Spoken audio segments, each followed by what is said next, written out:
Well, X Factor begins this week on Channel 7, and for some, it seems like the usual formula. Young, idealistic performers hoping to get their big break. Week after week, one of the finalists are eliminated, until finally the winner is announced, and they will go on to have a record deal, a national concert tour, appearances on TV and radio. With all of this, surely this equates to a great success story, right? Well, actually, not always.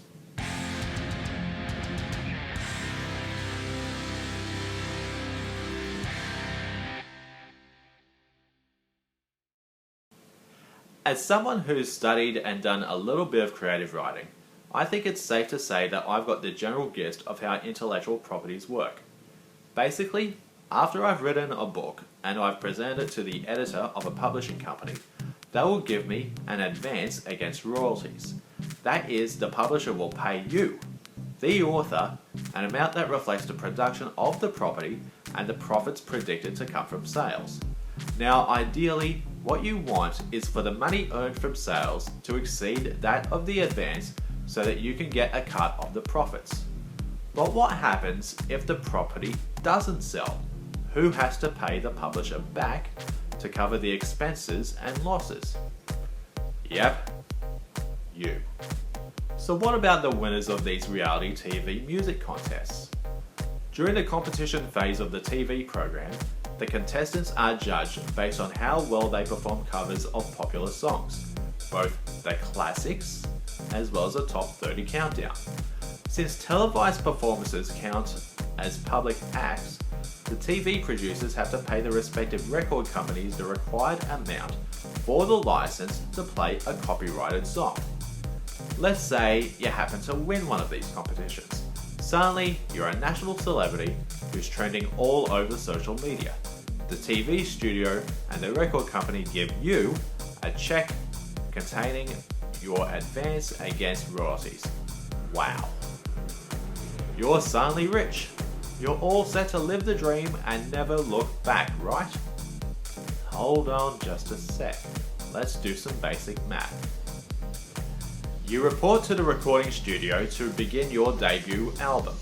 A studio can charge up to $500 a day, give or take, just to rent their facilities. Secondly, you have to pay the songwriters for composing the songs that you will be performing on your album, on TV, and on radio. If you're going to do a cover of someone else's song like you did during the contest, you have to pay copyright fees. Thirdly, you have to pay for the individual CDs to be burned, printed, and packaged. Now, you can probably get a pack of 50 blank CDs for $25 at the local Officeworks.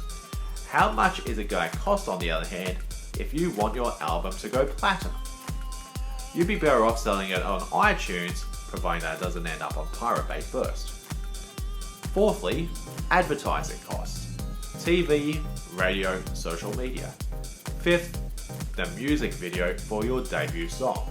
You're going to need a director, film crew, editors, and studio. All of these expenses coming from that first paycheck you received the night you were crowned the winner. So in the end, how much do you have left? Probably nothing.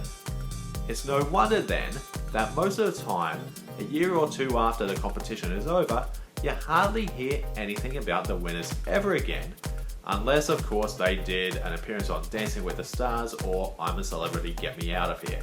Some are lucky enough to remain in the industry, albeit not as an established performer. Otherwise, they just go back to their lives empty-handed, or worse, in debt. Now what if you already are an established artist before you even audition for the show? How does that influence both the competition as well as your status as a winner? Consider Guy Sebastian, winner of Australian Idol 2003. Of course, he's now a household name in Australia with several albums released, in addition to being a judge on X Factor. But before entering Australian Idol, he served as a vocalist for Paradise Church in Adelaide, as well as a leading frontman for Planet Shakers conferences and albums. That is, he entered Australian Idol already being familiar with how music production works. or 2012 X Factor winner Samantha Jade. Before entering the competition, she had worked on the soundtracks for the films Shark Tale and Step Up. In 2007, her song Turn Around debuted at number 83 on the ARIA singles chart. She even produced a self-titled album. Now, when she won X Factor and signed on with Sony, she was involved in a bit of feud with her former recording label, who decided to sell her unreleased songs without her expressed permission. I use these two examples to say that having already established artists and songwriters with their own intellectual properties enter a performer contest is pretty much like bringing a proverbial gun to a knife fight. It gives an unfair advantage compared to other contestants, not just in terms of how the game is played on TV, but also their success afterwards.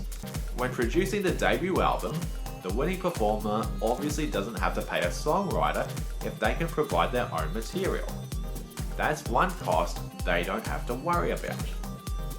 In the same way, if a contestant is allowed to use one of their original unplayed works during the contest, it's probably a safe bet to assume that the final winner has already been decided, just to cover costs.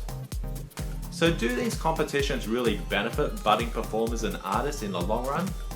If you have been involved in the music industry, either as a performer, a composer, or a producer, I'd really love to hear your thoughts. Thanks for watching.